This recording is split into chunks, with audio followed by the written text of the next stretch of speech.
নামাজের পরে আমি গ্রামের বাড়ির দিকে যেতে চাই, তখন মায়ের কাছ থেকে 2টা মোটরসাইকেল নিয়ে ধাওয়া করে আমাকে। ধাওয়া করে আমি ব্রেক করে আবার পড়ে যাই। পড়ে যাওয়ার পরে আমাকে লাথি গুড়ি মারে এবং পায়ে আঘাত করে। হ্যাঁ, সঙ্গে সঙ্গে লোকজন যখন জড়ো হওয়া শুরু করে তখন ওখান থেকে ওরা চলে যায়। তার মধ্যে আমি একজনকে চিনতে পারছি আর রাইফেলে চিনতে পারিনি। হ্যাঁ,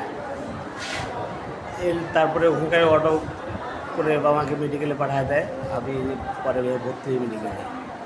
4 থেকে 5 জনের মতো ছিল, তার মধ্যে একজনকে চিনতে পারছি, তার নাম সাগর।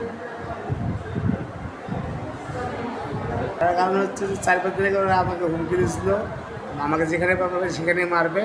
হ্যাঁ, এবং আমাকে বাড়ি যাওয়া বন্ধ করে দিয়ে পালায় পালায় বেড়াচ্ছি। হ্যাঁ, ওদের ভয়ে।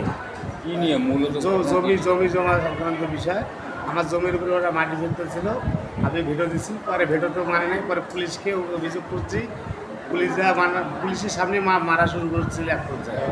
থানার পুলিশ গেছিলো ঘটনাস্থলে, প্রথমে এসআই বাসা সম্ভবত নাম, তারপরে আবার গেছে মনের এসআই। ওদেরকে কাগজপত্র নিয়ে থানা দেখাতে, ওরা থানায় আসবে না।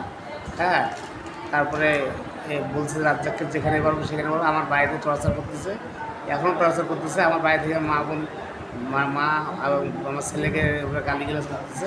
ওরা সম্ভবত বাড়িতে চলে গেছে।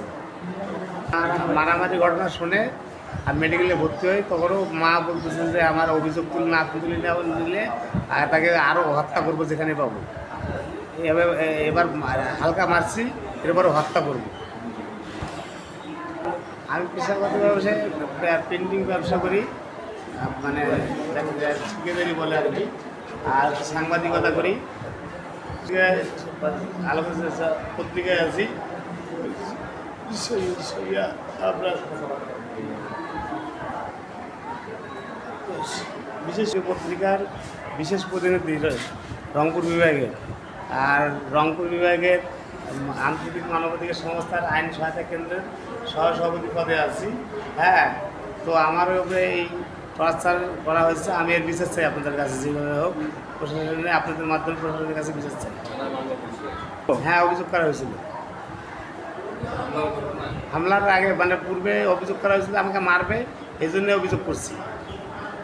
এবং অনেকেই জানে, অনেকে শুনছে মারবে আমাকে, রাস্তাঘাটে যেখানে পাবে সেখানে মারবে।